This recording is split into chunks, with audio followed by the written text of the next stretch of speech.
eclipse, the big solar eclipse, which I saw up in Plattsburgh, New York. It was awesome. Awesome, awesome. The stars came out, the sky got progressively dark, which I know it did a lot of places, but the sun got completely covered. You could see the corona, and I believe there was some little thing sticking out the bottom of the sun there. I thought maybe that would be maybe a solar flare or something like that, but I don't know. It was awesome. It was great. It was so cool. You could see Venus in the sky, even with some high cirrus clouds in upstate New York. You could see that it was tremendous. It was great. It was invigorating. It was just so awesome. What a thing to see. If you ever get a chance to see one of those, I suggest you go see it. And then, not to be outdone, I also got to be in a 154-mile-long traffic jam down the Northway. That was something else. It was so easy getting up there, and it was so difficult getting back. But I didn't really care.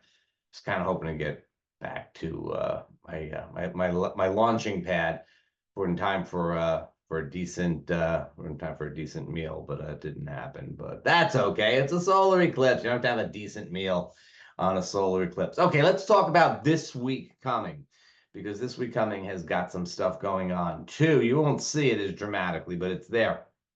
First of all, the moon is waxing out of the new moon of the solar eclipse. So we have a first quarter moon coming up this week. That's going to be in the sign of Cancer.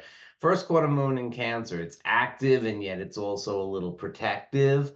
But we're doing pretty well. We're waxing up to the full moon on the 23rd. Take care of that next week. Lots of stuff next week is quite the week. But right now we're just talking about this week.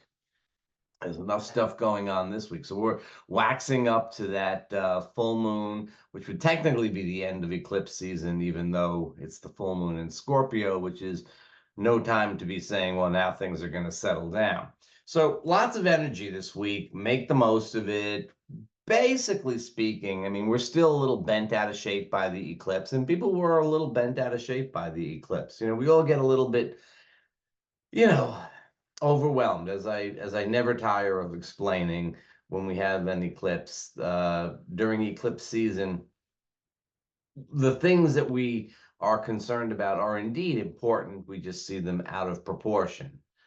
So you sort of have a few, maybe like the 3 a.m. wake up call is especially the 4 a.m. life review can be especially irksome when you have an eclipse around.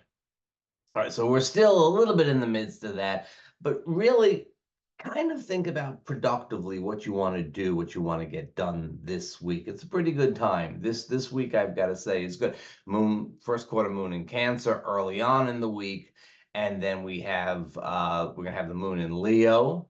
We're going to have the moon go into Virgo. That's kind of a little bit more work oriented, and going into Libra, and eventually that's towards the weekend. The moon is going to be in Libra, waxing moon in Libra. Nice. So it's this kind of mixture of, we work a little bit, we play a little bit. It's this kind of thing that's going on. So should be pretty good. Okay. On the 19th, 4/19, the sun goes into Taurus, right? So Taurus season begins. For those of us in the Northern Hemisphere, that is the midst of springtime. It's the middle month of spring. Here at 41 degrees north latitude, it is very much it looks like springtime when the sun is in Taurus. And we already have magnolia trees blooming. Of course, we have the forsythias are already out there, early ones, and so on. So we're in the midst of spring. This is now not early spring. Now you're like, no, this is springtime. Of course, we're sort of angling towards Earth Day. Earth Day has been appropriately placed so that it will land in the midst of Taurus season, at the very beginning of Taurus season. So 4/19, the sun goes into Taurus. That's great. By the way, 4/20, 4/20, it's the pot smokers day, and 4/19 though is bicycle day. So we have this This is a nice indication for nice indication for getting high on something towards the end of the week. But I digress, because on 420, what we also have is the once every 14-year meeting of Jupiter and Uranus. This is the aspect of the year. I would look for something on 420 to be an indication of that. I would. I think we'll get some sort of news on 420 about that. But it's really, it's this time in general. Things that we're looking at would have to do with finances. I'm thinking this would be quite significant for, let's say, cryptocurrencies, which have been sort of washing around. It's not a currency, not a currency. If the value of something changes by a factor of 2 over the course of a couple of months, it's not a currency.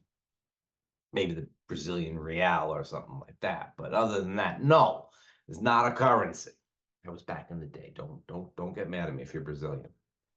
But that's the kind of thing. Uranus and Jupiter, we're looking for two things. On the one hand, we are looking for this being big on technology news that comes up.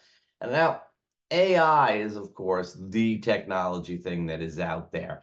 That's much more Pluto in Aquarius. Since Pluto's been in Aquarius, everybody's obsessed with AI. It's going to make everything so much better or so much worse.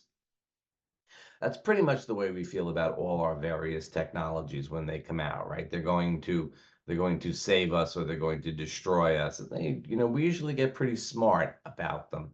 I know there are some legitimate threats with AI in terms of fabricated, generated images and stuff like that.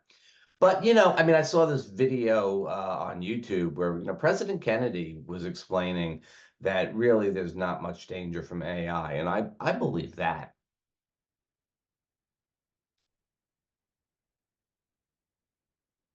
Right? Okay.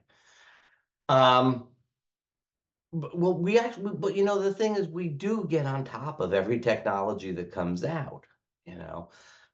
If you remember the old 1933 King Kong movie, which, I mean, it's a good movie and all that. I liked it a lot. I always have. But that movie, I watched it as a little kid. I thought it was interesting and unusual and kind of adventurous and stuff like that. But I wasn't scared. When that movie came out originally, people were screaming and fainting in the aisles.